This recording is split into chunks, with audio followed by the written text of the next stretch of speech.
물론 여긴 국민 라디오.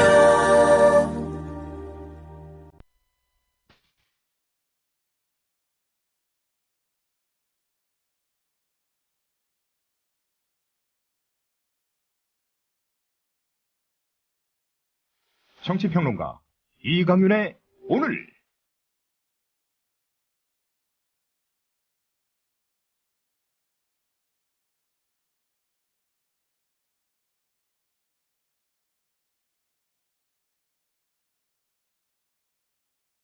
안녕하십니까, 이강윤입니다.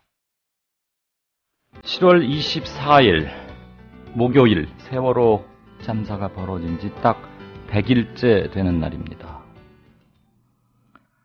세월호는 본래 정치 쟁점이 아니었습니다. 국민의 생명과 안전이라는 생존 최소 필요 조건의 확보에 어찌 여야 또는 보수와 진보가 따로 있겠습니까?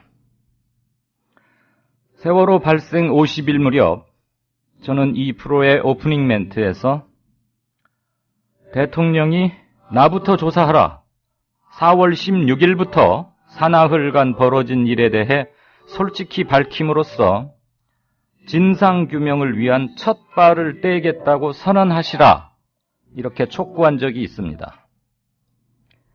특별법 문제로 첨예하게 대립한 지 한 달 가까이 지나고 있습니다만 사실 진상규명과 책임자 처벌의 특별법이 꼭 필요한 건 아닙니다.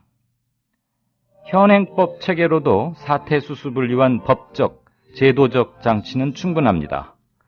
다만 제대로 할 의지가 안 보이기 때문에, 그리고 100일 동안 아무것도 이루어지지 않은 채 허송세월해 왔기 때문에 특별법이 제기되는 겁니다.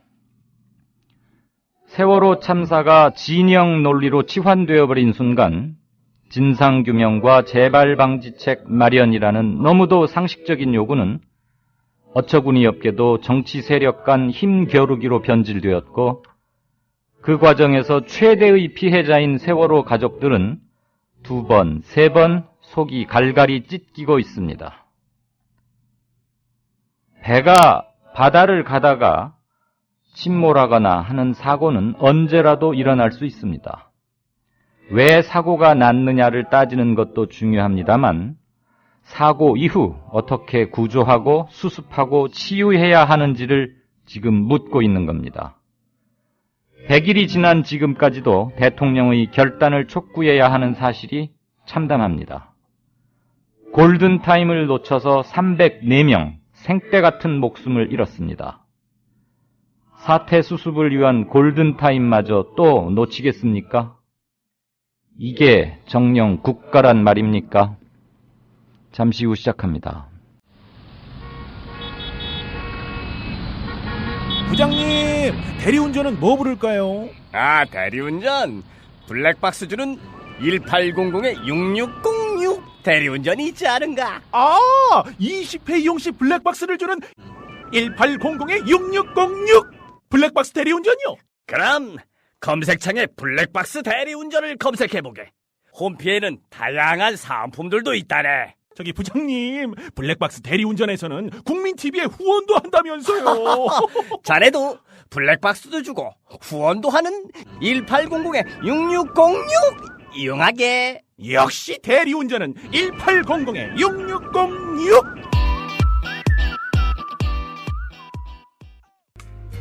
커피. 이제 아무거나 마시지 말자. 커피를 즐기는 사람들에게 질 좋은 한 잔의 커피는 하나의 권리입니다. 커피를 아는 전문가가 정성을 다한 로스팅으로 만든 제대로 된 커피. 제제 원두커피로 여러분의 권리를 누려보세요. 02-749-1002.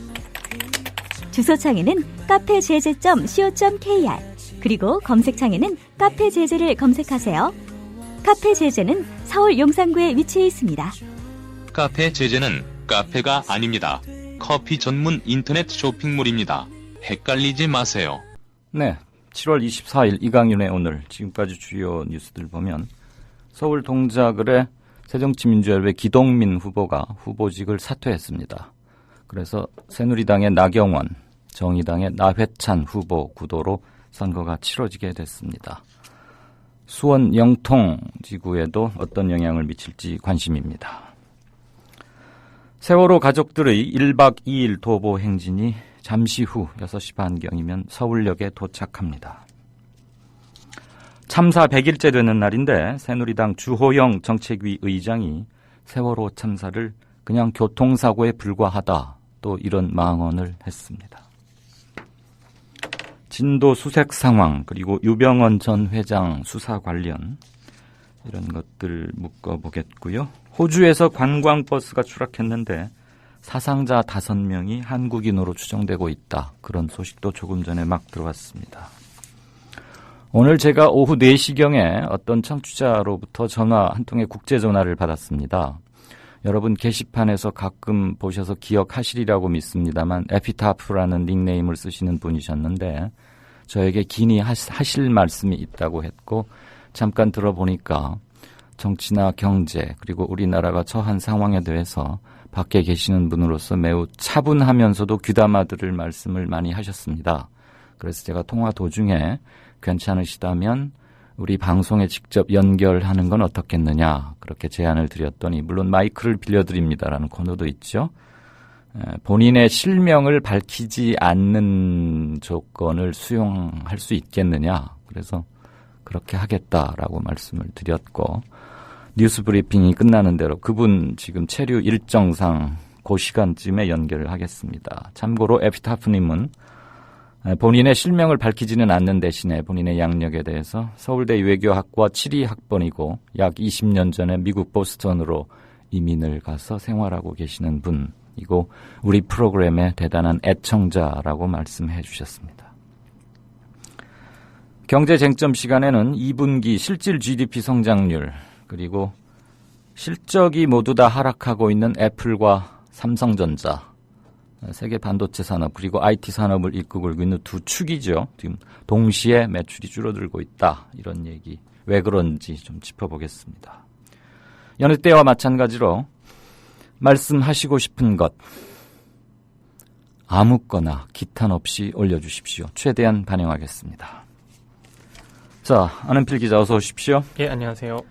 뉴스 브리핑 시작할까요? 네. 세월호 가족 도보 행진 어제 낮에 아침에 출발해서 밤새 걸어서 이제 곧 서울역에 도착하겠네요. 예, 그렇습니다. 세월호 특별법 제정을 촉구하는 유가족과 시민들이 오늘 2일차 도보 행진을 진행 중입니다. 오후 들어서는 유가족 300여 명을 포함해 시민 1000여 명이 도보 행진 대열에 참여하기도 했습니다. 도보 행진단은 오후 2시쯤 국회에 도착했는데요. 행진단은 국회 본관 앞 계단에서 응답 없는 국회를 넘어 이제 대통령이 책임지라는 현수막을 들고 짧은 출정식을 가졌습니다.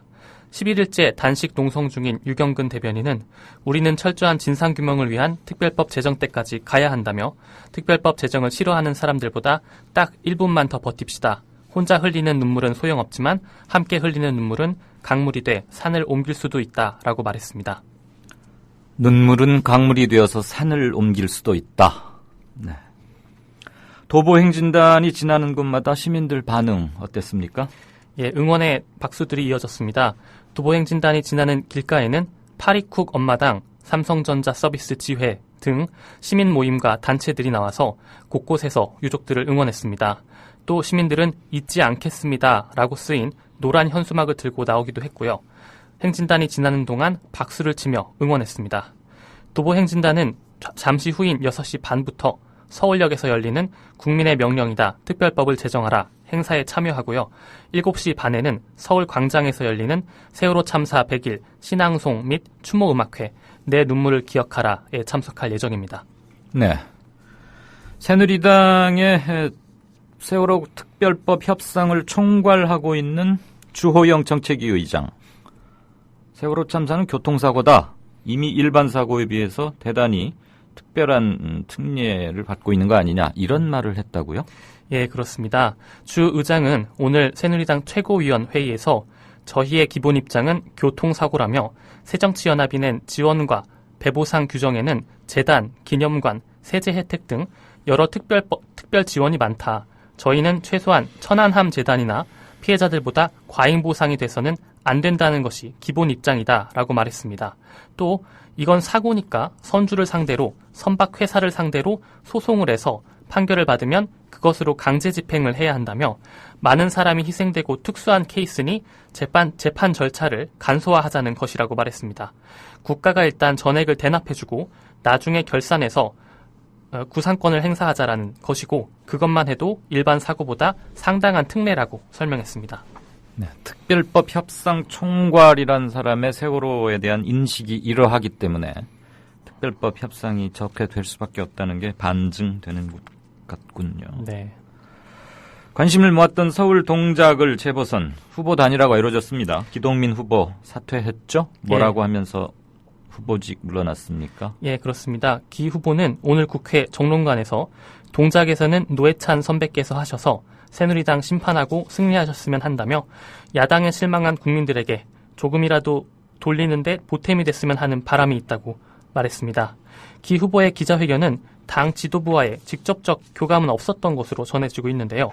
기 후보는 22일 노회찬 후보가 오늘로 사퇴 시한을 정해 단일화 압박에 나서고 여론조사 등의 방법에 대해서도 현실적으로 불리하다는 판단을 하고 사퇴의 길을 택한 것으로 보입니다. 이에 노회찬 정의당 후보는 진정 기동민 후보가 승리한 날이라며 이제 온 국민이 바라던 새정치의 첫 페이지가 동작에서 시작되고 있음을 선언한다고 말했습니다. 여론조사들 보니까 누구로 단일화되든 아직은 쉽지 않은 싸움인 것 같은데 앞으로 남은 일주일, 처음이자 새로 시작하는 매우 중요한 일주일이 될 것 같습니다. 내일부터 이틀간 730 재보궐선거 사전투표 이루어지죠? 예, 그렇습니다. 사전투표는 선거가 치러지는 15개 지역투표소에서 실시되고요. 사전신고가 없이도 신분증만 지참하면 누구든 할 수 있습니다. 또 오늘부터 실시하는 재보선 관련 여론조사는 선거일 투표 종료 때까지 공표할 수 없고 인용보도도 금지됩니다. 진도 상황 어떻습니까? 수색이 또 중단됐다 이러던데? 예, 그렇습니다. 오늘 사고 해역의 기상 악화로 미 구조자 수중 수색 작업이 잠정 중단됐습니다. 미 구조자는 여전히 10명인데요. 정부 사고대책본부는 오늘 새벽부터 바람이 강해지고 기상 여건이 더욱 나빠질 것으로 예보됨에 따라 수중 수색을 중단하고 사고 해역에서 작업을 하던 바지선 2척을 피항시키기로 결정했다고 밝혔습니다.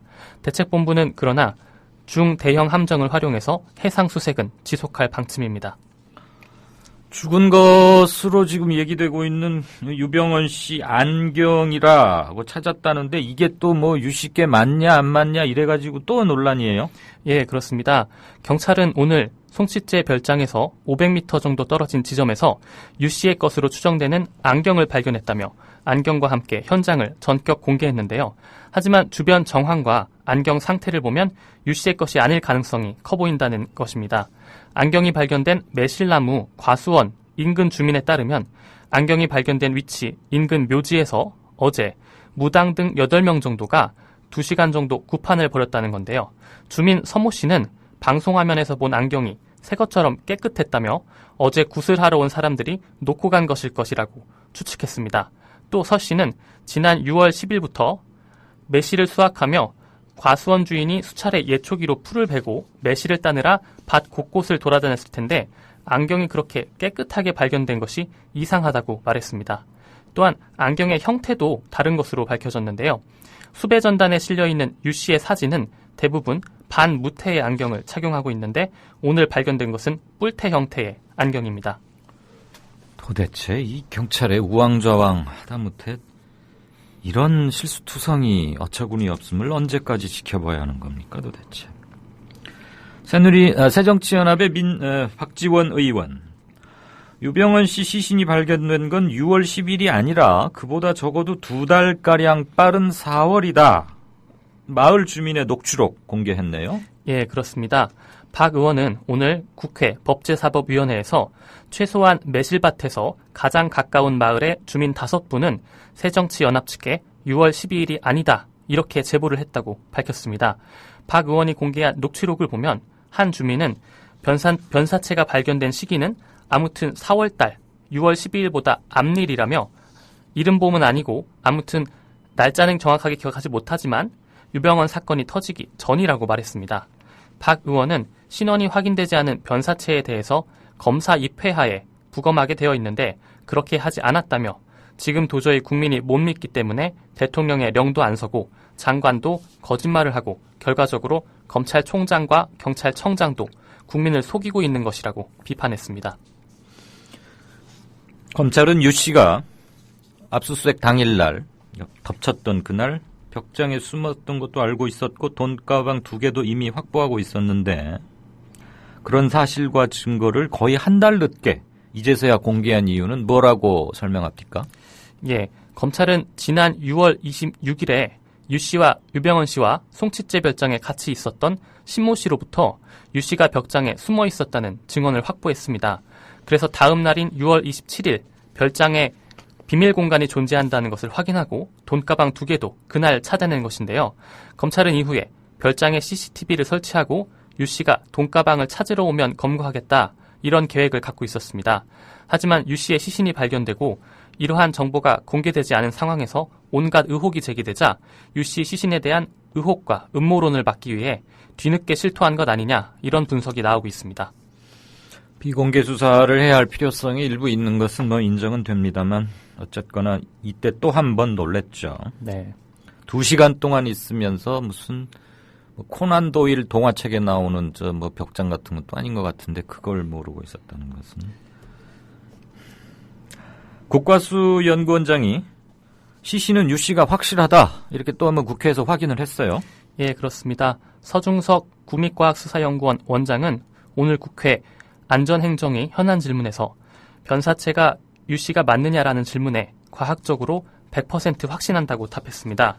또 불과 20일 안팎에 백골이 드러날 정도로 시신이 훼손된 것에 대해서는 이것은 백골 시신이 아닌데 언론에서 잘못된 용어를 선택한 것이라며 부패가 시작되면 동물이 그 냄새를 좋아하는 조건이 돼서 파먹거나 해서 변형을 일으키는데 이를 전문 용어로 사후 손괴라고 설명했습니다.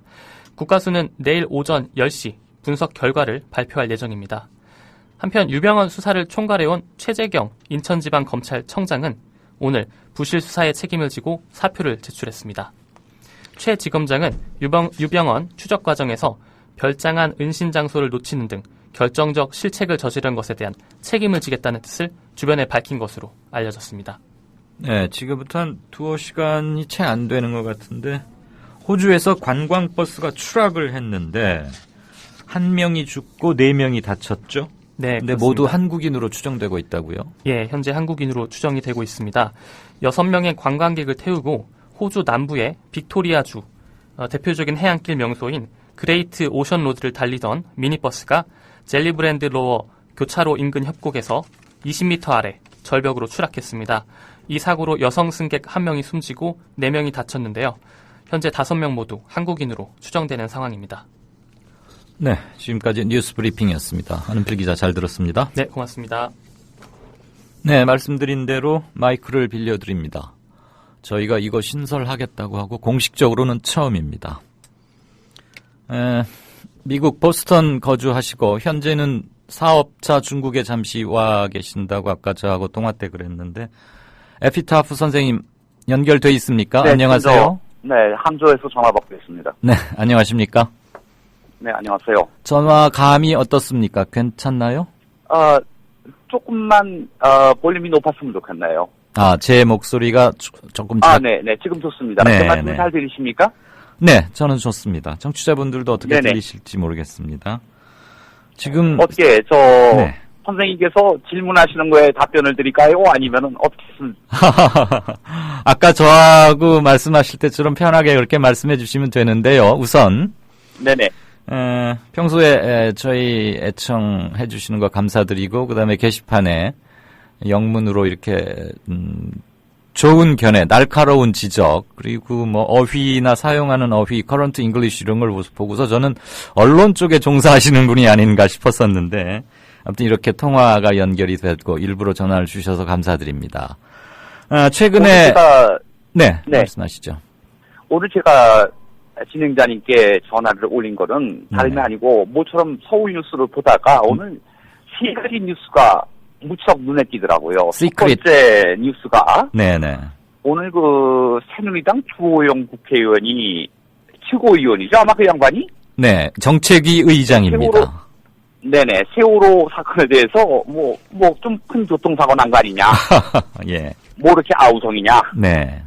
그 얘기를 한 게 착한 눈에 띄었고요. 두 예. 번째는 오늘 그 김한길 그 야당 대표가 전라도 곡수인가에 무슨 이정현 네, 네. 인기가 좀 올라갔다고 예.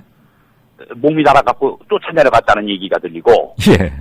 또 하나는 오늘 그 최경환 부총리. 지금 이제 부총리 됐지요. 네. 그 양반이 우리가 이제 알고 있기에는 여권의 최고 실세고 네. 친박의 최고 실세고 소위 말해서는 박근혜의 창조 경제를 갖다가 실천할 사람으로 이제 경제의 키를 맡은 사람 아닙니까? 그렇죠. 그런데 오늘 그분이 발표한 내용을 쭉 간단히 일별을 해보니 네.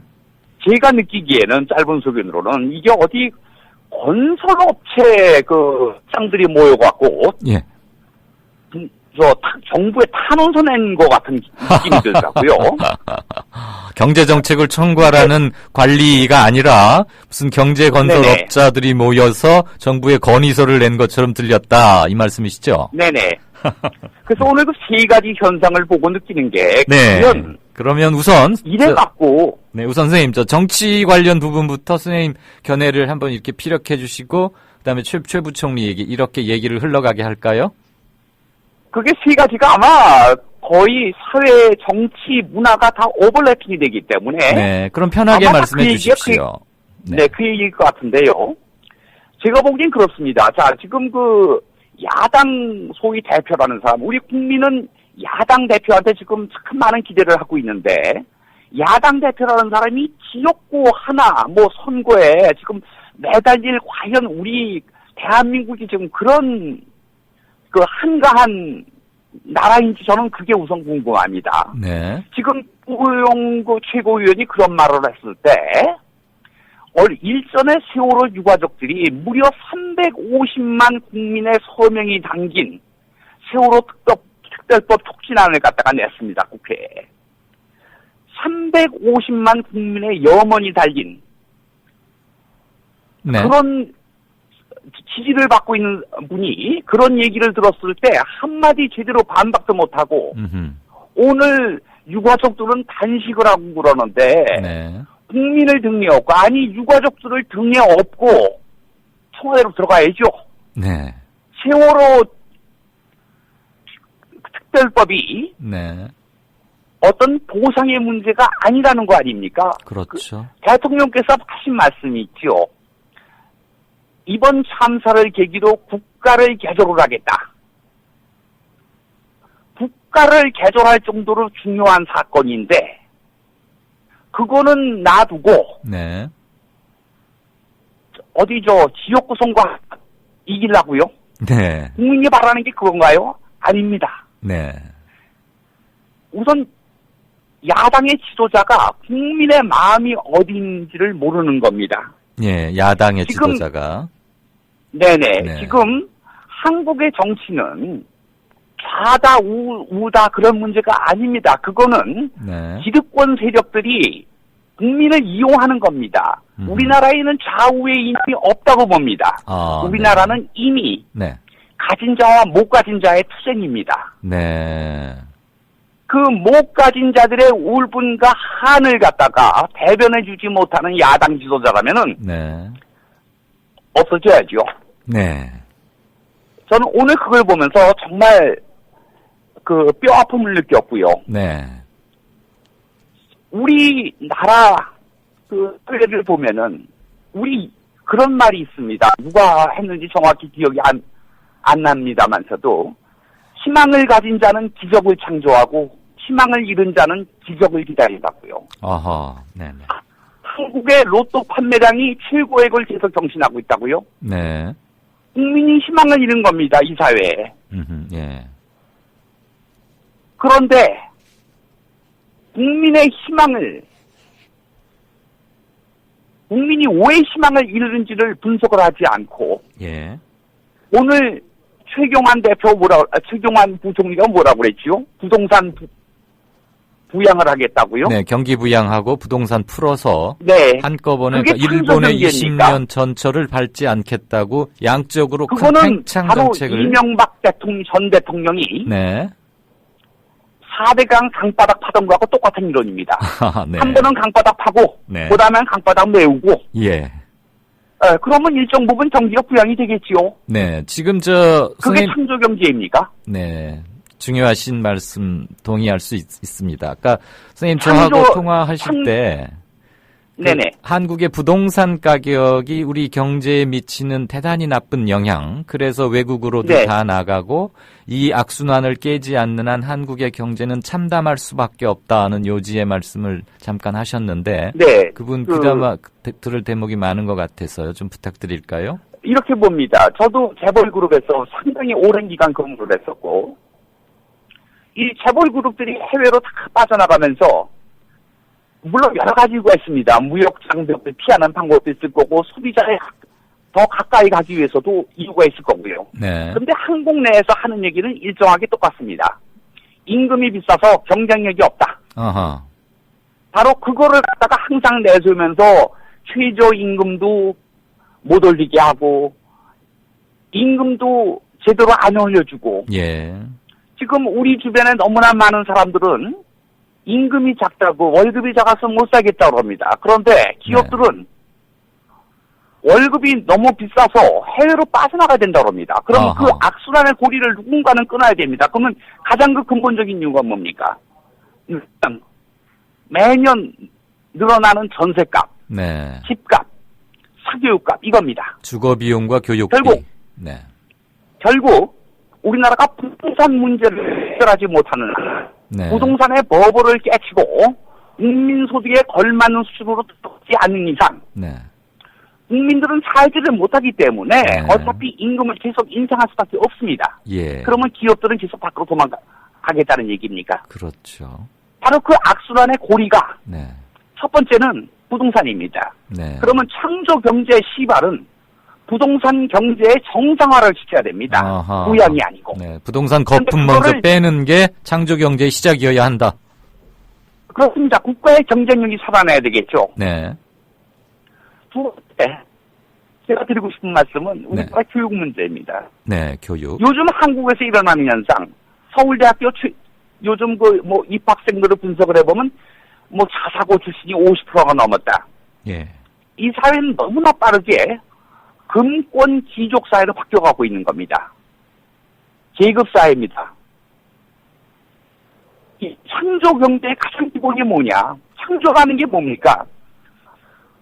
사회적인 통념과 현상에 대한 합리적이고 예. 지적이고 비판적인 의구심을 갖다가 네. 함양하는 게 창조 경제의 가장 기본일 겁니다. 아하. 비판 정신의 활성화. 그런데 네. 사회적인 통념에 도전을 할 때, 사회적 현상을 비판적인 시각에서 바라볼 때 우리는 종북 좌빨이라고 욕을 먹습니다. 네. 통렬하십니다. 아주. 이런 사회에서 어떻게 창조 경제가 일어나겠습니까? 네. 결국은 한 가지일 겁니다. 아마 이게 예. 사회, 문화, 정치, 경제 다 마찬가지입니다. 부동산 문제하고 사교육 문제를 갖다가 창조 경제의 슬로건 안에 잡지를 못하면은 네. 이 나라의 미래는 없습니다. 네. 이 젊은이들에게 희망을 줘야죠. 네. 야당의 대표가 바로 이런 일을 해야 되겠죠. 예. 저는 소위 기득권을 대표하는 새누리당보다 소위 네.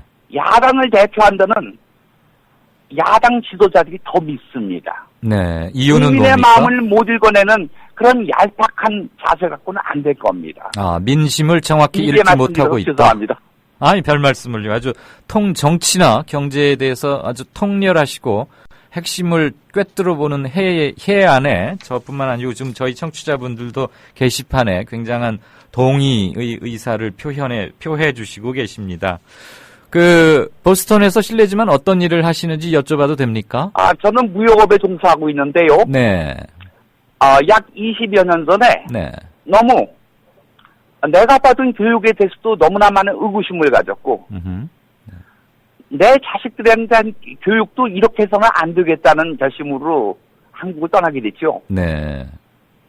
그런데 항상 한국을 떠난 게 잘한 거냐, 네. 잘한 거냐라는 의구심을 갖다가 최근에 일어나는 사건을 보면서 내가 맞은 결정을 했을 거라는 생각이 많이 드는 게 너무 비참해집니다. 네. 그렇죠. 고국을 등져야 하는 게 옳았다는 것을 인정하는 게 비참하다. 이 말씀 충분히 네. 인정이 됩니다. 만일 다음에 기회가 된다면은, 네.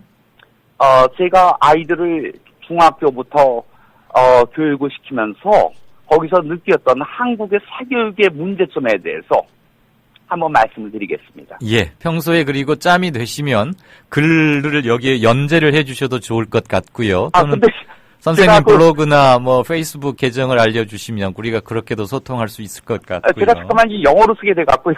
참 그것도 많은 여쭤볼 분들이 거예요. 불편해하셔서 제가 한글 타이틀을 잘 못하고 또. 혹시 그 사용하시는 죄송합니다. 컴퓨터에 자판이 한글이 깔려 있지 않습니까?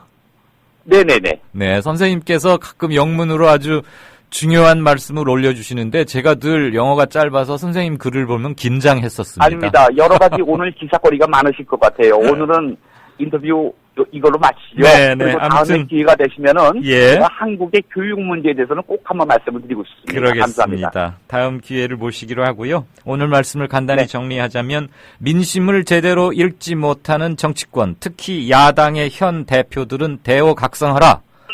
물러날 각오로 임해라라는 것이고 경제 문제도 성장과 팽창으로 풀려 하지 말고 비판적 분위기를 허용하는 것에서 부동산과 교육 문제를 잡아가야만이 비로소 창조 경제가 꽃을 피울 수 있다. 이런 말씀 요약하겠습니다. 마지막으로 한 가지만 덧붙이겠습니다. 네. 2000년 전에 로마 시대의 케이토가 한 말입니다. 네.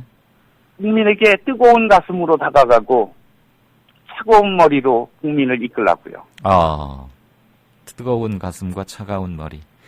아까 희망을 잃은 사람은 기적을 기다릴 뿐이다. 희망을 갖고 있는 사람이야말로 기적을 창조할 수 있다. 이런 말씀하셨는데 희망을 잃으면, 즉 절망하면 죽음에 이르는 길이다. 뭐 키에르케고르도 그런 말을 했던 기억이 납니다. 오늘 귀한 시간에 전화를 주셔서 평소 글로서만 소통하던 우리 청취자분들 그리고 조합원분들과 이렇게 육성으로 얘기 나눌 수 있어서 대단히 고마웠습니다. 애청 부탁드리고 부족한 점이 많더라도 모니터 좀 부탁드리고 많은 성원과 관심 기대 올리겠습니다. 감사합니다. 주제 나온 얘기 오랫동안 들어줘서 감사합니다. 별 들어가세요. 말씀을요. 고마웠습니다. 네, 안녕히 계십시오. 네, 처음으로 진행된 마이크를 빌려드립니다. 아주 웬만한 정치나 어디 쪽에서 무슨 일을 하고 계시는 사람들보다도 훨씬 귀담아 들을 소리, 그리고 매우 논리적이고 증거라고 하나요? 그런 것들을 차분히 대시면서 여러분들은 어떻게 들으셨는지 모르겠습니다. 방금 속보를 하나 올려주셨네요. 새정치연합의 동작을해서 기동민 후보가 사퇴했고 영통에서도 지금 3파전이 팽팽하게 벌어지고 있죠. 새누리당의 임태희 전 청와대 비서실장, 새정치연합의 박광온 대변인, 그리고 정의당에서는 천호선 대표가 나왔는데 박광온 대표하고 천호선 대표가 얻은 여론조사를 보면 두 지지표를 합치면 임태희 후보보다 약간 높거나 대단히 팽팽한 호각세. 그런데 천호선 정의당 대표가 사퇴를 했습니다. 투표 용지에는 이름은 인쇄되겠지만 꼼꼼히 투표를 해서 사표를 최소화한다면 여기도 이제는 완전한 혼전 국면, 긴박 국면으로 들어가는 게 아닌가 싶고 후보 단일화 관련해서 관심을 모았던 두 개의 지역이 오늘 세월호 마침 또 100일째 되는 날인데 상당히 드라마틱하게 정리가 됐다. 일단은 이렇게 정리할 수 있을 것 같습니다. 참고로 게시판을 몇 개 보고 다음 코너로 넘어가겠습니다. 와이로님께서 천호선 사퇴했대요 라고 막 올려주셨고요. 잼뱅이님 좋은 말씀 잘 들었습니다. 근데 아마 조금 전에 그 에피타프님과의 전화를 두고 하신 말씀이 아닌가 싶습니다. 와이로님, 고국을 떠났다는 게 옳았다는 비참함 이해됩니다. 저도 그 말 통화를 하면서 그 말이 참 귀에 아직도 쟁쟁하게 남는 대목인데요. 워렌 버핏 67조님, 매우 꼬박꼬박 출석해 주시고 의견 개진 활발하신 분이죠. 제1야당 대표가 2명이나 되지만 안철수, 김한길은 야당 지도자 자격 상실. 세월호 집회에 맨 앞에 앞장서야 할 지도자가 참석도 제대로 안 한다. 새누리당으로 가든지 아니면 사퇴해서 선명 야당을 부활시키든지 하자. 네, 지금 뭐 이 시간 아까 제가 가 있는 후배한테 들으니까 벌써부터 꽤 많은 사람이 모여 있다고 그러고, 저도 방송 마치자 가보려고 아예 오늘은 운동화에 그 등산복 차림으로 나왔습니다만, 오늘이 한 분기점이 되지 않을까. 지도부에서는 한 10만 정도 모였으면 하고 그러던데, 여기 지금 게시판에도 가서 참석해 주는 것, 가서 서 있는 것, 자리를 함께 하는 것만으로도 참여이자 아픔을 함께 나누고 힘을 모아가는 것이다. 이런 말씀들이 주류를 이루고 있습니다. 속이 뻥 뚫린다. 이런 말씀 주셨고요. 잼뱅이님께서는 아까 에피타프님의 이 얘기에 덧붙여서 대한민국 3대 미스터리가 있다. 점수 따기 위주의 과잉사교육, 불패 신화 부동산, 그다음에 통제 없는 종교 권력. 네, 특히 세월호 국면에서 종교 권력들 많은 다양한 모습을 보여줬는데 실망스럽고 그런 것들이 많았죠. 이걸 잘 정리를 해주셨습니다. 오늘 그 에피타프님과의 얘기를 정치권에 있는 사람들이 좀 제대로 잘 전달이 됐으면 좋겠다. 이런 견해도 많이 주셨군요. 네. 네, 그러면 다음 코너로 넘어가겠습니다. 미리 듣는 뉴스K 황준호 팀장 연결돼 있습니까? 예, 안녕하십니까? 안녕하세요. 예. 전화가 조금 울리는 것 같기도 하고요. 예. 오늘은 100일째 지금 도보행진단 서울역에 도착했을 텐데, 거기는 첫 뉴스를 뭘로 갑니까? 예, 역시 저희도 세월호 100일이라서, 네.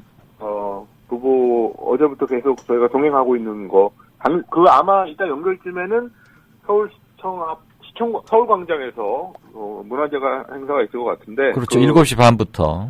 예, 그러니까 아마 9시, 저희가 9시 5분쯤에는 계속 있을 것 같습니다. 그래서 현장 연결해서, 상황 알아보고, 그 다음에 오늘 하루 종일 어떤 일이 있었는지, 오늘 비도 오고 막 그래가지고, 좀 고생을 많이 한 것 같더라고요. 그랬는데 다행히 지금 서울은 좀 개가고 있는 듯하죠. 예, 그렇습니다. 앞으로 비는 안 올 것 같긴 한데.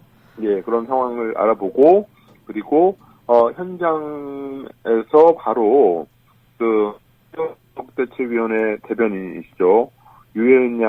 고 유혜은 양의 아버지 유경근 대변인을 연결해서, 사실 유경근 대변인이 저희하고 사고 거의 정말 초반에, 정확히 날짜는 제가 기억이 나지 않습니다. 계속 연결했었죠. 예, 처음으로 연결을 해가지고 말씀을 드렸었는데, 또 거의 100일 만에 다시 연결을 해서 그동안 어떻게 지내셨고, 그런 것도 직접 좀 들어보는 시간 가질 생각입니다. 그냥 살이 척 빠지고 목소리에 힘도 좀 없던데 그러면서도 사투합디다. 기자들 몇백 명을 상대하다 보니까. 예. 아이, 참. 그리고 예은 양 어머니도, 규모 이런 거 하면은 진행도 하고, 그래서 그런 상황입니다.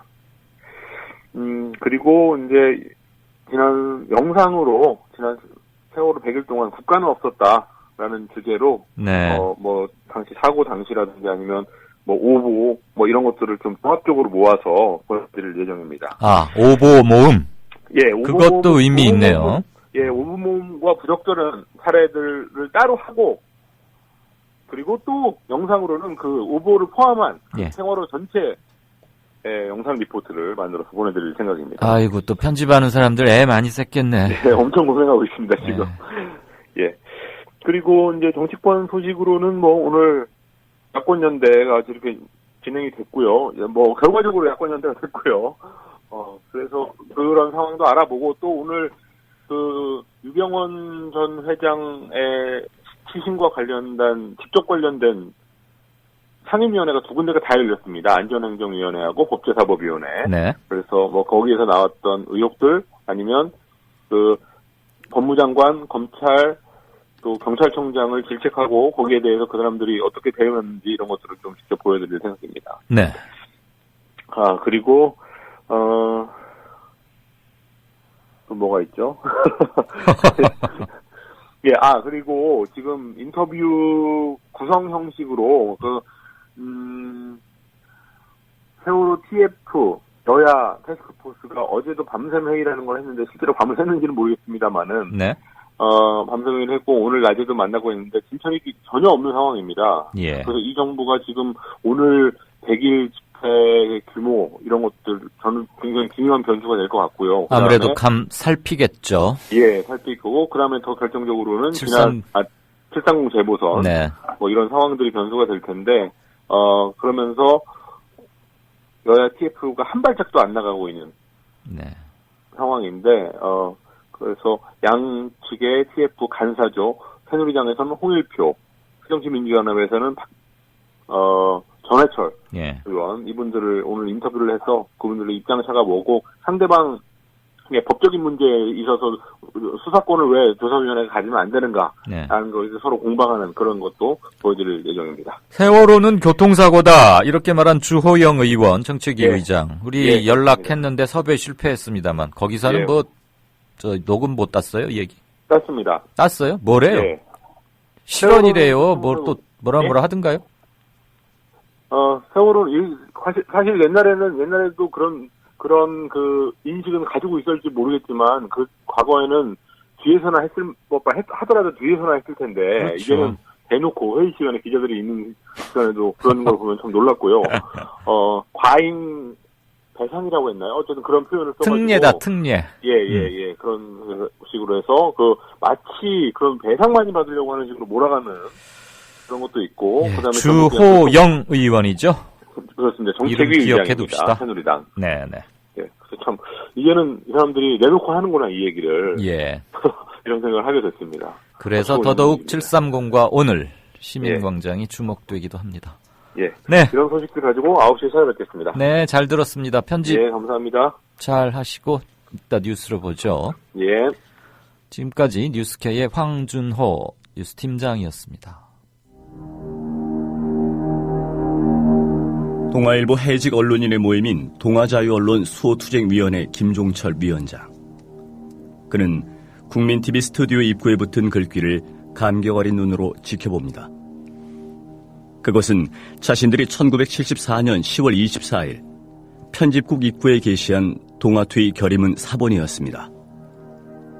저기 스튜디오에 사진을 걸어놓은 거 보니까 저희 113명이 해직 당할 때 그것이 부당하다고 항의하시다가 자진 사퇴하신 송건호 선생님, 중앙정보부에서 받은 고문 때문에 파킨슨씨 병으로 몇 해 전에 돌아가셨고. 왜 국민TV는 40년 전 동아투의 결의문을 입구에 붙였을까요? 그 투쟁 정신을 이어받아 공정 언론을 건설하겠다는 의지 때문입니다. 이것이 어디 미디어 협동조합 몇몇 임직원만의 숙제이겠습니까? 죽은 언론인의 사회에 역사를 살아가는 모든 시민에게 던져진 사명일 것입니다. 미디어 협동조합의 조합원이 되주십시오. 국민.tv에 접속하시면 됩니다. 2014년 4월 1일은 한국 언론사의 역사적인 날이 되리라고 생각합니다. 동아투의 사람들 뒤에서 여러분이 원하는 모든 일을 힘껏 도와드리길 약속드립니다.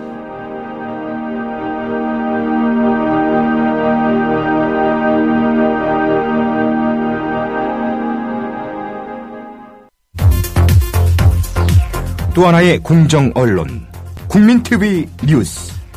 한국의 오프라인 뉴스, 온라인 여론, 국민TV 뉴스에 접속하시면 한눈에 만나실 수 있습니다. 또 하나의 진짜 언론 국민TV 뉴스. 뉴스.국민.tv, 미디어 협동조합 국민라디오, 국민TV의 자매 인터넷 신문, 국민TV 뉴스에 지금 접속하세요.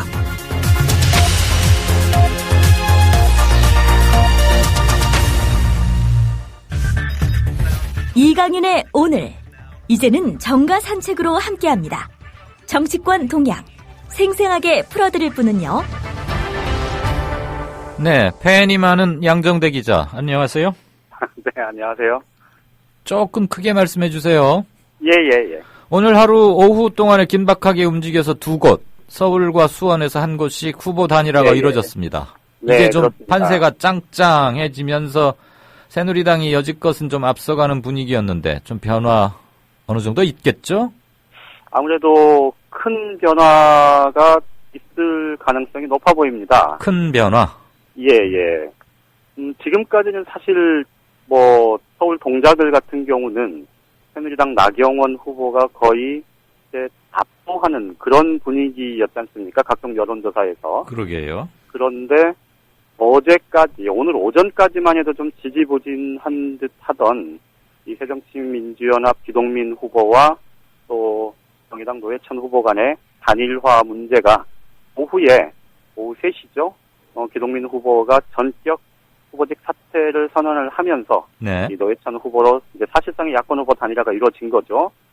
이렇게 되면서 이제 명실상부한 1대1 맞대결 구도가 됐고 또 뭐 많은 청취자분들이 알고 계시겠지만 서울 동작을 지역이 사실 야권한테 꽤 뭐랄까요? 표현은 좀 뭐합니다만 그 선거를 치르기에 상당히 좀 좋은 조건을 갖춘 지역이기도 합니다. 그렇죠. 야권에게는. 네, 그렇죠. 그래서 판 자체는 지금까지 이 새누리당이 일방 우위를 보였던 구도에서 좀 저는 앞으로 일주일 정도 이제 6일 남았는데요. 네. 적지 않은 큰 변화가 있을 거다. 그렇게 예상을 하고 있습니다. 사퇴 타이밍이 투표용지 인쇄하기 전인 21일쯤에 이루어졌으면 조금 더 좋았을 텐데. 그렇죠. 예. 근데 많이 교육과 학습, 사전 학습 효과가 있음에도 불구하고 지난번 6.4 선거 경기도 성남시장 이런 데서도 나왔지만 의외로 사표가 많아요. 그렇죠. 예. 이것들을 조금. 제가 동작을 유권자이기도 한데요. 아, 그래요? 예. 좋은 데 사시네. 그거 좋지 않습니다. 이 전셋값이 2년새 거의 2억 원 가까이 오르는 아주 어처구니 없는 지역에 살고 있습니다. 그렇게 많이 올라요? 안 믿기시죠? 실제로. 그러니 정말 서민들 못 살겠다. 응? 그래서 이사를 가야 되나 이런 그런 고민을 하고 있는데 어쨌든 네네. 조금만 더 구체적으로 말씀을 드리면 예. 서울 동작을 이 후보 단일화 과정에서 보면 말씀하신 대로 조금 시기가 좀 앞당겨졌었더라면 누구로 단일화 됐든 네. 그렇다면 이제 야권이 좀 더 기대를 가질 수 있었을 거다 이런 생각을 할 수 있을 텐데 그런데 이 과정에서 사실 이 새정치민주연합의 김한길, 안철수 두 공동대표의 이 무능과 무책임 이런 것들에 대한 당 안팎의 비판이 굉장히 많습니다. 계속 커지지 않을까요? 저는 개인적으로 이 두 사람, 이 두 대표가 과연 지금 제1야당을 이끌 수 있을 만한 자질이 있는 건지 저는 솔직히 좀 의심스럽다 이런 말씀을 드리고 싶은데. 야, 우리 양 기자 세네. 응? 이번 단일화 협상 과정에서 보면 어제도 잠깐 말씀을 드렸습니다만은 그 공을 계속 이 기동민 후보 쪽에 떠넘기지 않습니까? 기동민 후보 입장에서는 광주에서 사무실 개소식을 한 이튿날 전략공천 얘기를 듣고 이 노를 의견 표명을 했음에도 이제 전략공천 발표가 나면서 이제 왔고 또 이 486 동지이기도 한 이호동준 전 지역위원장이 사실 반발하는 그 과정을 거쳐서 이제 후보가 됐기 때문에 사실 운신의 폭이 좀 좁을 수밖에 없었을 텐데 그럴수록 사실은 당 차원에서 뭔가 이 좀 큰 판에 이 흐름을 만들어줘야 되는 거 이것이 또 당을 이끌고 있는 이 대표들의 역할 아니겠습니까? 네. 그런데 그런 것들이 계속 지지부진해지다 보니까 결국은 오늘도 기동민 후보가 당 지도부하고는 상의 없이 결국 후보 사퇴를 전격적으로 결정을 했고 그거에 대해서 당 대표들이 내놓은 입장이라는 게 뭐였어요? 개인적으로 고심이 많았을 거고 야당의 그러니까 새누리당 심판을 위한 기동민 후보의 결단을 존중한다. 뭐 이런 그러니까 해도 되고 안 해도 되는 말을 당대표가 지금 해야 되는 건지. 무슨 정치평론가가 말하는 것 같네요. 당대표가 아니고. 그러니까요. 이게 결국은 이제 뭐 730 재보궐선거 성적표가 전체적인 성적표가 어떻게 나올지 모르겠습니다만 네. 이 새정치민주연합으로서는 사실은 내년 3월로 대충 다 예상을 하고 있었던 전당대 시기가 앞당겨져야 되는 것 아니냐. 네. 이런 비판이 아마 안팎에서 굉장히 많이 나올 수밖에 없을 겁니다. 그러니까 오늘 기동민 후보가 당 지도부, 특히 안철수나 김한길 대표하고 상의하지 않고 본인의 고민 끝에 타이밍 지키기 위해서 사퇴한 건 맞는 거죠? 네, 그렇습니다. 제가 오후에 한 2시쯤 거기 기동민 후보 쪽 선본에 있는 사람하고 통화를 했었는데요. 네. 오늘 오전에 노회찬 후보하고 기동민 후보가 통화를 했다는데 그 통화를 끊고 나서부터 기동민 후보가 굉장히 표정이 안 좋았답니다. 그러니까 고민을 계속했고 점심 무렵에 오후 들어서면서 이렇게 같이 있었던 사람들이 이제 기동민 후보에게 거의 말을 붙이기조차 어려울 정도로 굉장히 좀 고민을 했었다고 하는데요. 예. 결국은 저는 한 1시간 정도 전에 한 2시쯤 대충 분위기가 그런 것 같다 이런 얘기를 듣긴 했는데 네. 어쨌든 기동민 후보 입장에서 보면 사실 당내가 폭망되는 유력 정치 젊은 세대, 차세대 정치인 중에 한 명을 네. 이 당 지도부가 결국은 무참히 참 상황을 어렵게 만들었는데 어쨌든 결과적으로 놓고 보면 중장기적으로 기동민 후보에게는 오늘의 결단이 앞으로 큰 플러스가 약이 될 겁니다. 네, 예. 그렇긴 한데 정치 자원의 효과적인 배분 및 활용이라는 차원에서는 이번 730 재보선 공천에 임하는 야당, 특히 새정치민주연합의 자세는 대단히 아마추어적이었다. 이런 그렇죠. 비난은 면하기 힘들 것 같습니다. 예, 그렇습니다. 네. 근데 사실 노회찬 후보가 이틀 전인 22일 날 24일까지 후보 단일화를 하자. 응하지 않으면 내가 사퇴하겠다. 이렇게 말했을 때 기동민 후보로서는 그것을 받아도 사약이고 거절해도 사약인 거죠.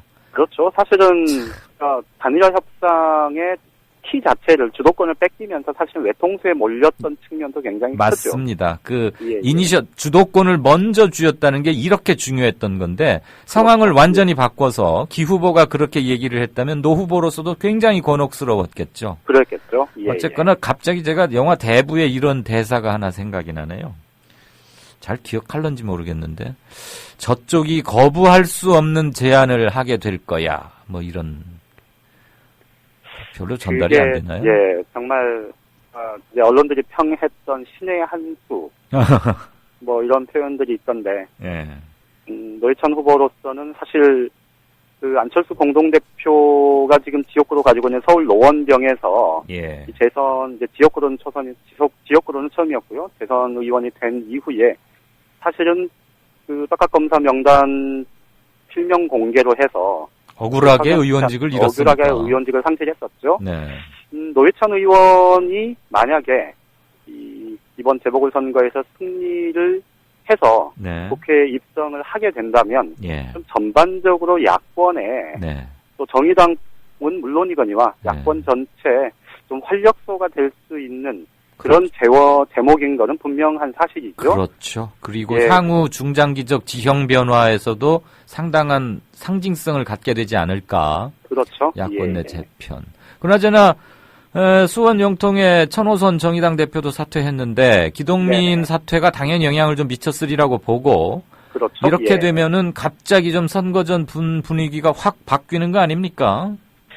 수원 같은 경우도 지금 세 군데가 사실은 을, 병, 정, 이 권선, 영통, 팔달 이 세 군데의 큰 흐름들이 같이 가는 거라고 봐야 되겠죠. 예. 그렇게 되면 새정치민주연합 후보들이 지금 수원 권선 같은 경우는 백혜련 후보가 조금 다소 뒤지는 걸로 상당히 좀 뒤지는 걸로 여론조사 결과 나오고 있는데 그렇더라고요. 이 팔달과 영통 이 두 곳에서 이 야당 후보들의 기류 변화, 전반적인 선거 판세의 흐름들이 좀 좋아진다면 사실 좀 같이 좋아질 가능성도 꽤 있다 이렇게 볼 수 있겠죠. 네.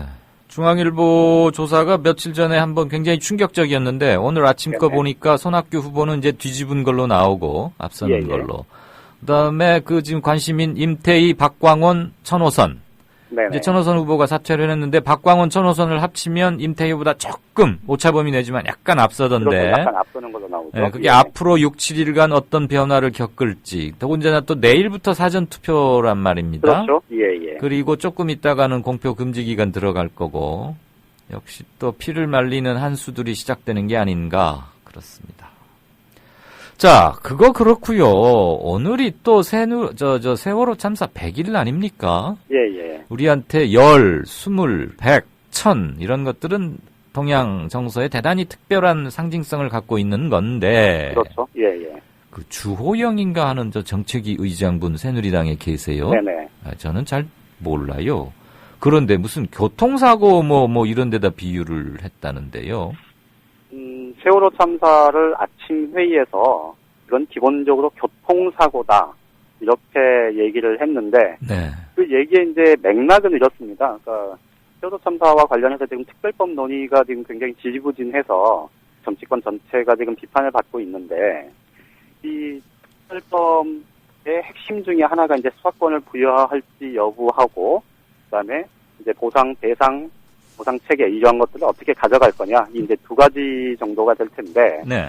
이 국가 배상 책임 부분에 대해서 사실 여당 입장에서 정부 여당 입장에서는 굉장히 좀 부담스러워하는 대목입니다. 이게 그러니까 국가가 배상 책임을 지는 거를 이렇게 특별법에 명시를 하게 되면 결국은 국가가 이번 참사에서 그러니까 직접적인 이 잘못이 있는 주체이고 이게 결국은 청와대와 박근혜 대통령의 향후 행보에 적지 않은 부담이 될 거다. 이제 이런 생각들을 갖고 있는 건데요.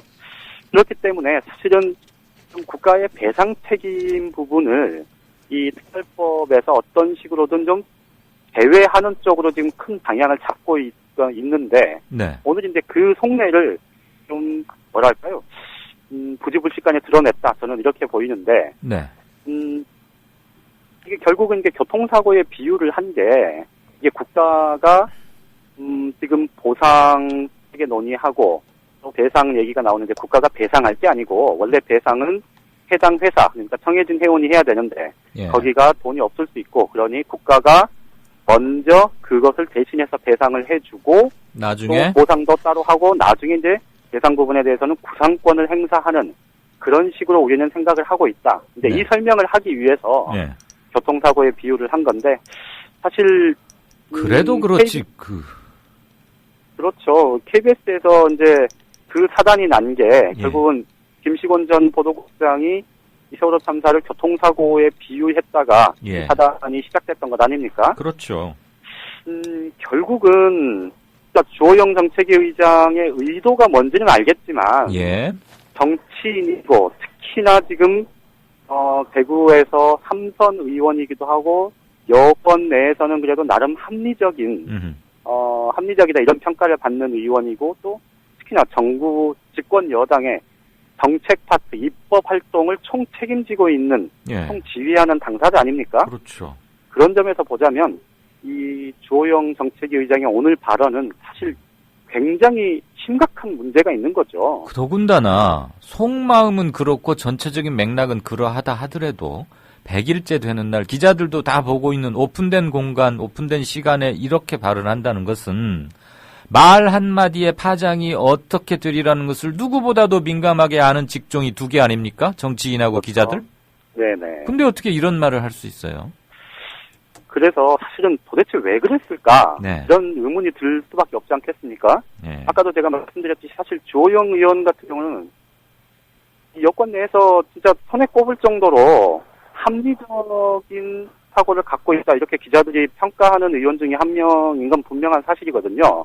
네. 그래서 이제 그 정책위 의장 방에 있는 주호영 정책위 의장의 보좌관들하고 좀 통화를 해봤는데 보좌관들도 딱히 이런 거다 때문이다 뭐 이렇게 설명은 못하던데 어쨌든 취지는 이런 취지였다 이런 설명은 들었습니다. 그런데 말씀하신 대로 집권 여당의 정책위 의장 더군다나 지금 세월호 특별법 논의가 정말 지지부진하고 새누리당이 이거 730 재보궐선거에서 이기고 나면 정말로 이제 본색 드러내려고 눈치 보고 있는 거다. 시간 끌기 하는 거다. 이런 비판들도 나오는 상황이고 오늘이 또 참사 100일째 상징적인 나이기도 하고 네. 이런 와중에 나온 얘기여서 저는 이 파장도 꽤 있을 것 같다 이런 생각이 듭니다. 당장 이따가 7시 반부터 집회하는데 거기에 그 네네. 기름에 불섭에 기름을 부은 격이 되지 않겠습니까? 그렇죠. 예. 그나저나 제가 대구에 주시들이 하도 많아서 헷갈리는데 네네. 술 마시고 골프장에서 술 마시고 맥주병 깨고 했던 그분 아니죠? 오늘 이 사람은. 거기는 주성영 의원이죠. 아, 전 주성영. 의원. 여기는 네. 주호영. 예. 이름도 그리고 비슷하네. 거기는 또 검사 출신이고 이 주호영 의원은 또 판사 출신입니다. 아이고 그래요? 그러니까 좀 달라요. 공부들 열심히 해서 좋은 어렵다는 시험 본 사람들인데 그거 참 이해가 잘 안 갑니다. 근데 실제로 주호영 의원 같은 경우는 실제로도 말씀을 드렸지만 왜 이 양반이 그런 얘기를 했을까? 저도 솔직히 개인적으로 좀 굉장히 궁금한데 네. 일단 전화는 안 받더라고요. 그래요? 예. 전화 불이 났겠지. 내가 잠깐 우리 청취자 게시판 재미있는 거 써주신 분 하나 읽어드릴게요. 네네. 안 바쁜 벌꿀님이세요. 아이, 닉네임이 아무튼 기가 막히게 재치들이 뛰어나신데, 대구 수성을 주호영, 대구 달서병 조원진, 대구 북구을 권은희, 이상은 세월호 망언 새 XX. 그 다음에 여기에 추가로 하나, 청도 구미 성주의 상주 아닌가? 이완영. 어떤 사람들인지 아시겠죠? 네네. 예. 자, 말씀 잘 들었고요. 내일부터는 이제 730 재보선이 당장 오늘 저녁부터 기류가 확 바뀔 텐데, 긴박하고 깊이 있는 분석 부탁드립니다. 예, 고맙습니다. 네, 고맙습니다. 지금까지 한국일보 양정대 기자와 함께 정가 이모 저모 들어봤습니다. 100일 전, 즉 세월호 참사 사고 당일, MBC 뉴스데스크. 군 당국은 해군 함정들은 물론이고 육군과 공군까지 동원 가능한 모든 전력을 침몰 사고 현장에 급파했습니다. 사고가 난 현장에서 오늘 하루 종일 민관군이 총동원돼 구조 작업이 벌어졌습니다. 네, 오전 9시 첫 조난 신고가 들어온 뒤 해경과 해군 그리고 민간호선까지 동원된 구조 활동이 오후 내내 이어졌는데요. 구조대원들은 선박에 10여 명씩 나눠 타고 세월호로 접근했고 배 안으로 진입을 시도하기도 했습니다.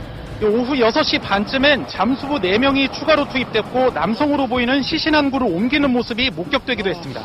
사고대책본부는 내일 날이 밝는 대로 다시 인력과 장비를 총동원해 구조작업을 할 예정입니다. 지금까지 사고역에서 MBC 뉴스. 그러나 진실은 무엇일까? 뉴스K와 유경근 세월호 유가족 대변인 사이의 인터뷰. 잠수부를 들여보내지 뭐하냐라고 이제 막 고래고래 소리 지르고 이렇게 했었는데 이제 마침 한참 지르니까 저쪽에 누군가 소리를 쳐주더라고요. 지금 잠수 준비를 하고 있습니다. 그러는 거예요. 그래서 아니 지금 저 배가 가라앉은 지가 언젠데 지금 잠수 준비를 하느냐. 그랬더니 1시간 후면은 이제 준비가 끝납니다. 이런 답을 들었던 거예요. 그래서 만일에 실제로 우리가 돌아간 뒤에 잠수를 했다고 치더라도 그 시간이 아이들이 그 가라앉고 나서 거의 한 16시간, 17시간 이 정도는 지난 시간이었거든요. 네. 그럼 그동안은 뭐 했냐는 거예요.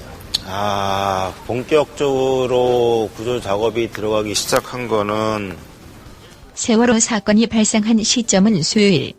본격적으로 구조 작업이 들어가기 시작한 거는 토요일부터 시작이 됐습니다. 예. 다시 세월호 참사 당일. MBC 뉴스데스크. 사고 직후 구조에 최선을 다할 것을 지시한 박근혜 대통령은 오후엔 중앙재난안전대책본부를 찾아 상황을 점검했습니다. 청와대에서 상황을 실시간으로 보고받던 박 대통령이 오후에는 재난안전대책본부를 직접 찾았습니다. 박 대통령은 지금 가족들의 심정이 오죽하겠냐며 구조에 최선을 다하라고 지시했습니다. 구명조끼를 학생들은 입었다고 하는데 그렇게 발견하기가 힘듭니까? 그런데 나중에 드러난 사실. 국회 세월호 국조특위 의원들은 사고 당시 청와대의 부실한 초기 대응에 비판을 쏟아냈습니다. 그 보고는 10시에 했습니다. 1시간 8분 지났습니다. 첫 지시는 10시 15분, 1시간 23분 지나서 그리고 비서실장 주재하는 수석비서관 회의가 7시간 18분 만에 이루어졌습니다. 이것이 잘한 대응입니까? 새정치민주연합 박영선 원내대표는 세월호 참사 당일 7시간 동안 박근혜 대통령에게 대면 보고가 이루어지지 않았다고 주장했습니다. 자, 그러면 그 사이 7시간 동안 대통령의 소재를 아는 사람은 아무도 없습니다. 물론 대통령의 소재를 알고 있어야 하는 사람은 있습니다. 바로 김기춘 청와대 비서실장인데요. 그런데 김 실장은 모른다고 했습니다. 문제의 4월 16일 날 우리 비서실장님은 대통령과 만났습니까? 안 만났습니까? 4월 16일 날 오후에 중앙대책본부에 가실 때 제가 수행해 갔습니다. 청와대에서는 못 뵀습니까? 청와대에서는 그날 뵌 일이 없고. 국민들은 보통 이런 대형 참사가 벌어졌을 때 대통령이 지하 벙커에서 관계장관들을 이렇게 쭉 모아놓고 상황을 지휘하는 장면을 상상했을 수 있습니다. 이번 청와대에선 어떤 회의도 없었고 또 심지어 당일 대통령의 소재에 대해서도 대통령이 어디 있었는지 그리고 또 대통령이 뭘 하고 있었는지를 알지 못한다고 하고 있습니다. 하지도 않은 구조, 하지도 않은 참사 대응. 정말 웃긴 정권입니다. 그러니 100일 동안 아무것도 못하지요. 김기춘 실장님께 한마디 더. 박근혜 대통령을 그렇게 발견하기가 힘듭니까?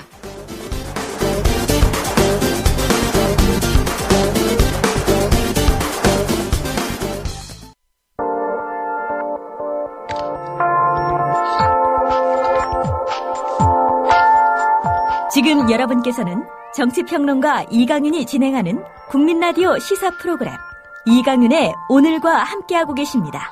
계속해서 오늘의 경제 쟁점을 짚어봅니다.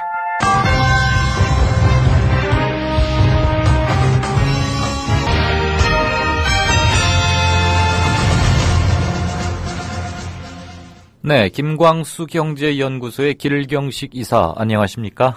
네, 안녕하세요. 제가 뭐 하나 읽어드릴까요? 네.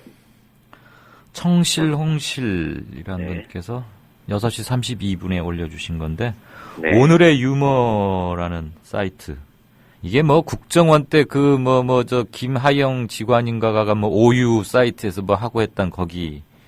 그쵸. 네. 이제, 근데 여기에 하나 포스트가 올라왔는데 제목이 이거예요.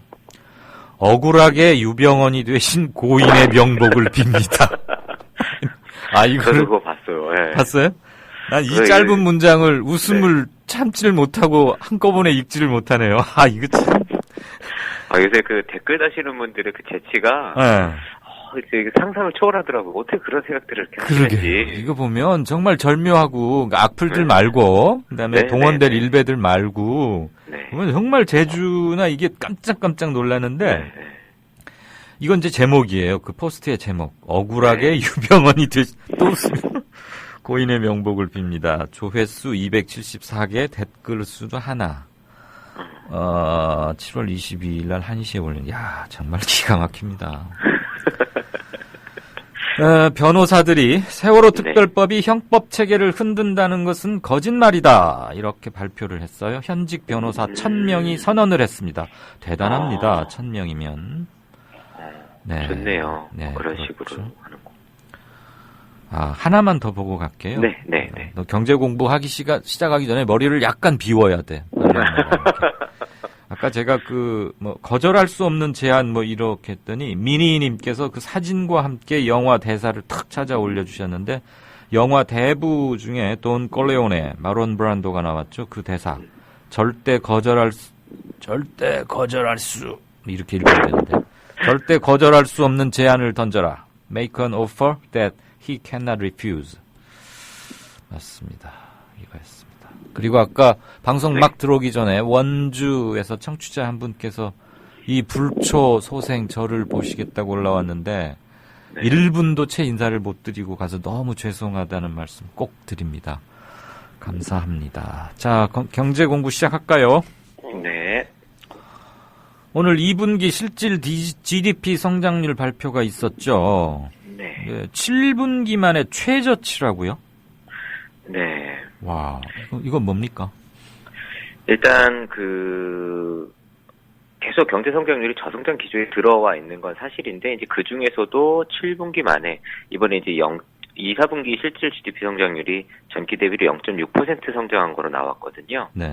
그래가지고 이게 사실 경제가 이제 그동안 안 좋다 하고 있었는데 이게 실질적으로 7분기 내에서 가장 안 좋은 이게 나오면서 그동안 이제 우려만 해왔던 것들이 점차 이게 좀 실상으로 나오고 있는 것이 아닌가라는 그런 우려들이 좀 있는 것 같아요. 계속 성장 막 그래 왔잖아요. 그런데도 이렇게 스코어가 나빠요? 전에도 말씀드렸지만 우리나라는 삼성하고 현대를 비롯한 수출 대기업들, 기업들 몇 개가 이제 잘 돼서 그 기업들이 성장률을 지금 떠받치고 있는 형태고 그런 기업들이 만들어내는 부가가치를 제해버리면 한국 경제 성장률이 마이너스입니다. 현재 2013년도부터 맞아요. 그 말씀 하셨죠. 성장률이 마이너스예요. 그러니까 지금 두 개 기업 그리고 몇몇 이제 기득권과 관련된 사람들은 지금 상황이 그렇게 안 나쁠 수도 있는데 실질적인 대부분의 사람들이 연관되어 있는 부분은 좀 굉장히 좀 안 좋은 상황이고 또 하나 좀 마음이 아픈 건 자꾸 정부에서 뭐 경제에 관련해서 안 좋은 이야기만 나오면 다 세월호 탓으로 돌리고 있거든요. 세월호 때문에 이렇다, 세월호 때문에 이렇다. 예. 근데 이걸 한번 정확히 수치를 좀 살펴보면요. 네. 말씀드린 것처럼 2, 4분기 실질 국내 총생산이 전기 대비로 0.6% 성장한 것으로 나타났고 국내 총소득은 1.3% 이제 상승한 것으로 나타났는데 이 GDP 생산은 그 지출 내역별로 또 어떤 지출이 얼만큼 이 성장에 기여했는가를 따져볼 수 있게 되어 있어요. 네. 그래서 그거를 지출별로 따져보면 이번 분기에는 민간 소비하고 지식재산 생산물 투자라는 이 두 가지가 좀 감소해서 경제 성장률이 감소한 것으로 나왔고 민간 소비가 감소한 부분에 대해서 이제 정부가 이게 세월호 때문에 사람들이 소비를 안 하고 해서 민간 소비가 감소하면서 성장률이 감소했다라고 하는데 실질적으로 수치를 살펴보면 민간 소비는 벌써 2012년도서부터 계속 0.몇 %, 이 0점대에서 그냥 계속 왔다 갔다 했거든요. 예. 그러다가 이번에 조금 감소한 게 마이너스 0.3%입니다. 근데 반면에 이 지식재산 생산물 투자라는 건 많이 올라갈 때는 9%까지도 올라가고 보통 4%, 1% 뭐 이런 쪽으로 왔다 갔다 하는데 이번에 마이너스 4.2%가 감소를 했어요. 예. 그러니까 이번 그 분기에 7분기 만에 최저치 생산 실질 GDP 성장률이 나온 게 민간 소비 때문이 아니라 민간 소비는 원래부터 안 좋았던 거고. 소비 여력이 사실 없기도 하잖아요. 그렇죠. 그래 지금 이게 이제 기업들이 이 지식 생산물 투자라는 건 그 기업이 무형 재산, 뭐 R&D 연구라든지 그런 거에 투자하는 부분을 말하는데 실질적으로 이런 부분에 투자를 안 해서 이게 성장률이 떨어지는데 지금 영향을 준 것으로 나타나고 있습니다. 그러면 세월호하고 큰 상관도 없구만 왜 자꾸 세월호 핑계를 댄답니까? 그러니까 조금이라도 여지가 있고 갖다 붙일 수만 있으면 또 본인들 입장에서는 경제하고 연관을 지어서 이 문제를 좀 빨리 덮고 싶어 하는 것 같아요. 또 일부 사람들은 경제가 안 좋으니까 이 세월호를 덮어야 된다라고 이야기들도 하잖아요. 그렇죠. 그런 것처럼 정부에서 이렇게 좀 빨리 이걸 어떻게든 무마하려고 이런 식으로 좀 호도를 하고 있는 것으로 좀 보여집니다. 아니, 저같이 학교 때부터 경제 공부 싫어했던 사람이 생각해도 사실 이 시간도 별 재미없지만. 그 내수를 살려야 한다. 그러려면 사람들한테 쓸 수 있는 돈을 줘야 될 거 아니에요. 그렇죠. 그러려면은 임금을 올려줘야죠. 네, 맞습니다. 아니면 주거 비용이나 이런 걸 확 줄여주든가. 네. 그러고 돈 쓸 시간도 좀 줘야지. 맞습니다. 그러면은 돌아갈 텐데 왜 돈은 큰 회사들 상위 랭킹 5 사내 유보금이 창사 이래 최대라는 등 그래서 오죽하면 잉여금에다 과세를 하겠다 이런 말까지 나오는데 왜 내수 그걸 못 푼다고들 그러냐 이 말이죠. 이게 그냥 개인적인 생각으로는 이게 지금 소위 새누리당의 정치인들은 어떤 정치적인 이슈라든지 혹은 국민들의 삶을 이렇게 뭔가 좀 나아지게 하기 위해서 모인 집단이라기보다는 그냥 어떤 이익, 실익을 위해서 본인들끼리 한 번이라도 해먹기 위한 집단이기 때문에 그런 거에만 집중을 하고 있지 그러니까 겉으로만 포장을 해서 어떻게 하면 건수 만들어서 조금이라도 해먹을 생각을 하고 있지 않는가 그런 생각이지. 좀 그런 사람들한테 이런 이야기를 한다는 것조차도 거의 우희독경이 아닐까 하는 생각이 들 정도로 이제는 좀 도를 넘어선 것 같다는 생각이 지금 우리 기리사께서 수치로 제시한 거 보니까 딱 답이 똑 떨어지게 나오네. 그 R&D 같은 거 줄여서 마이너스 4.2% 된 거지. 무슨 내수가 뭐 어쩌다고. 예. 자, 그러면 수출은 계속 흑자를 내고 있었는데 그럼 요거는 성장에는 좀 기여했을 거 아닌가요? 수출은 잘 됐으니까. 그 기업 부문을 좀 살펴보면 기업의 설비 투자는 1.3%가 증가를 했고 수출도 말씀하신 것처럼 거의 2% 가까이 그 증가를 해서 이 부분들이 주로 이제 성장률을 떠받치는 데 많이 기여를 한 것으로 보여져요. 근데 이거는 또 어떤 의미를 내포하고 있냐 하면 기업 부문은 계속 성장을 하고 있는데, 그러니까 기업 부문으로는 돈이 계속 들어가고 있는데 민간 부분으로는 돈이 상대적으로 가지 않고 있다는 이야기입니다. 그래서 말씀하신 것처럼 가계로 돈이 가지 않고 있기 때문에 가계가 돈을 쓰기 싫어서 안 쓰는 게 아니라 쓰고 싶어도 쓸 돈이 없어서 지금 못 쓰고 있는 상황이다라고 보는 게 더 좀 합당하다고 보여지고 지금 아까도 국내 총소득이 1.3% 증가를 했다라고 하는데 그럼에도 불구하고 민간 소비는 오히려 늘어나지 않고 줄어들고 있다라는 건 이게 기업 부문으로만 흘러들어가거나 아니면 일부 고소득 계층으로만 분배가 계속 몰리고 있어서 일반 대다수 국민들이 실질적인 소득 그 받는 소득은 계속 증가하지 않고 있거나 민기 감소하고 있기 때문에 민간 소비가 늘어나지 않고 있는 거라고 볼 수가 있겠습니다. 현재는. 알겠습니다. 오늘 기재부에서 하반기 경제정책 방향 발표했죠? 골자가 뭡니까? 일단은 정부에서 오늘 이제 2분기 성장률 발표도 있고 해서 아무래도 하반기에 경제 상황이 좀 안 좋아질 것 같다라고 해서 경제 성장률도 원래는 올해 4.1% 정도 그 성장을 할 것 같다 했다가 3.7%로 하향 조정을 했고 하반기에 경제가 더 안 좋아질 것 같아서 이에 따라서 재정도 동원하고 세제도 동원하고 금융까지도 총 동원해서 41조 원의 거시정책 패키지를 마련해서 경기 부양이 될 때까지 계속 이 그 확장 정책을 펴겠다라고 오늘 일단 발표를 했습니다. 근데 어제도 말씀을 드렸지만 이 41조 원 부양한다라고 해서 사실 이 효과가 있기는 그 어려울 것 같아요. 일단 이거 41조 그러면 상당히 어마어마한 거액 같은데 일단 그렇죠. 전에도 한번 말씀드렸는데 1조 원은 돈이 하루에 100만 원씩 하루도 쉬지 않고 100만 원씩 벌면 2,700년이 걸려요. 근데 하루에 1,000만 원씩 벌어도 270년이 걸리거든요.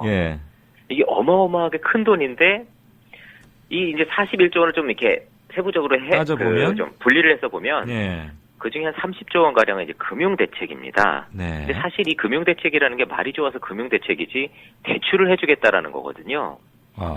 근데 대출을 받는 사람이 없으면 그냥 집행 안 하는 거 아닙니까? 그렇죠. 근데 사실 지금 은행들이나 그 금융권에서는 돈이 없어서가 아니라 돈이 남아서 이거 처치를 못하고 오늘 뭐 뉴스 보신 분들은 알겠지만 은행에서는 이제 대기업이 주는 예금을 안 받아요.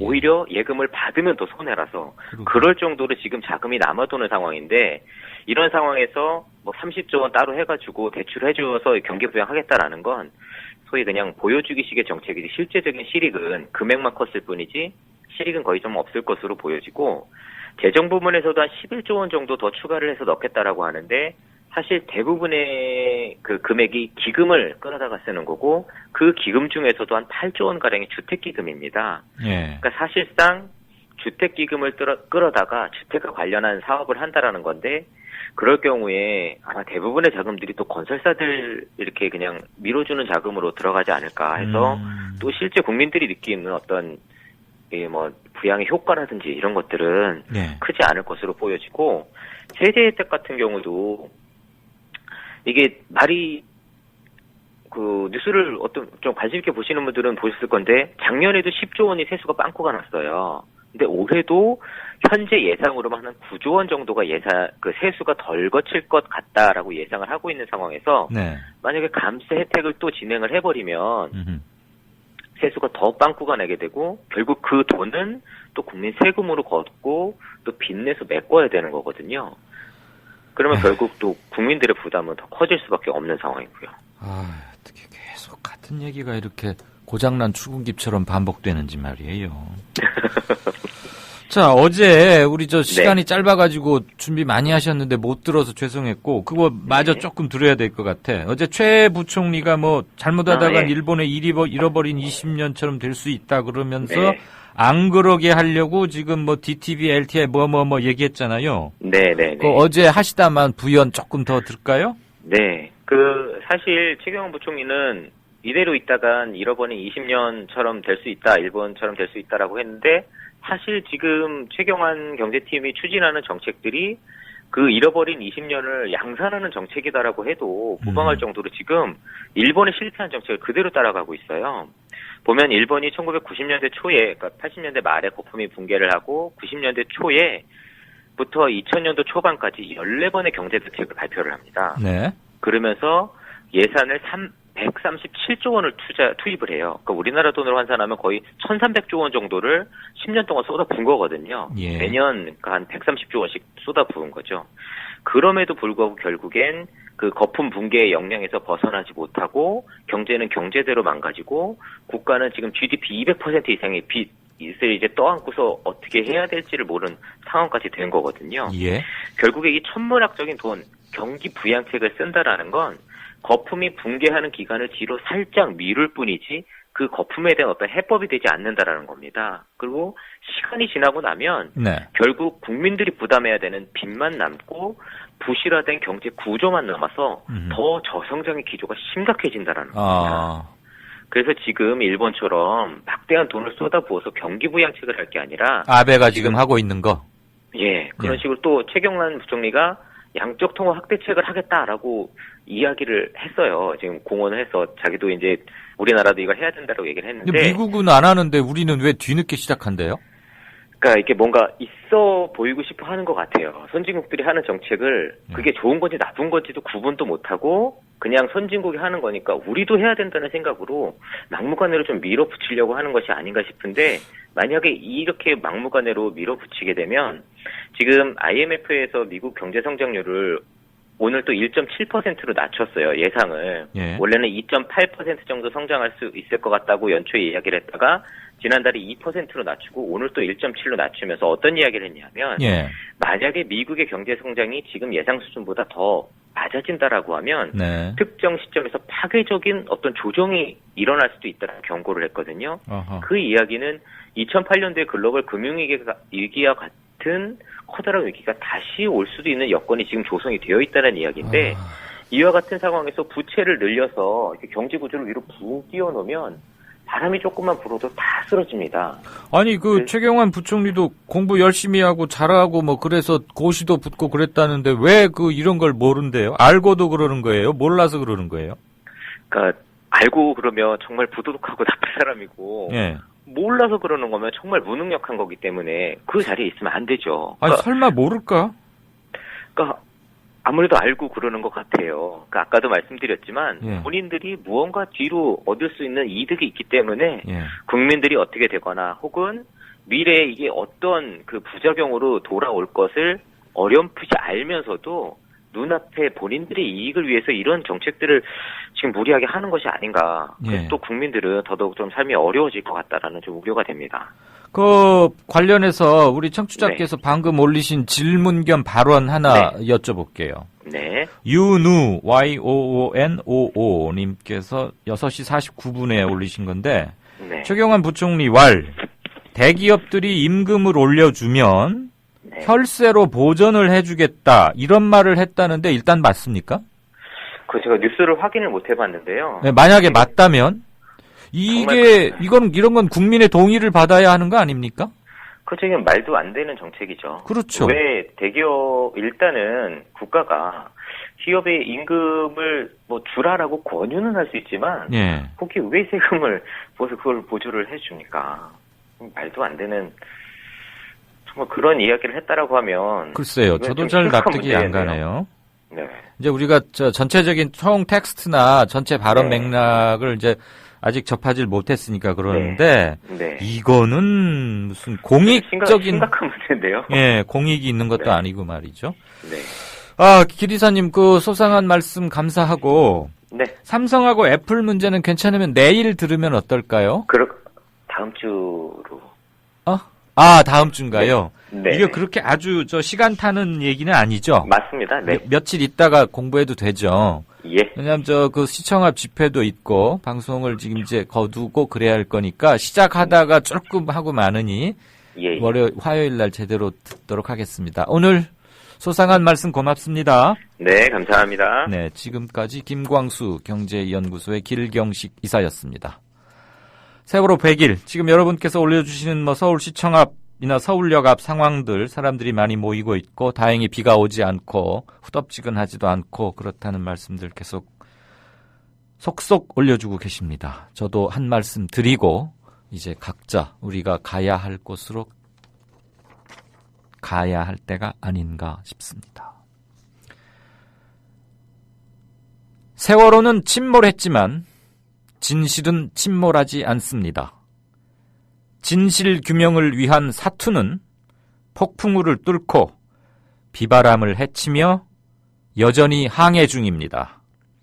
이 항해는 누구도 멈추게 할 수 없습니다. 멈춰서는 안 됩니다.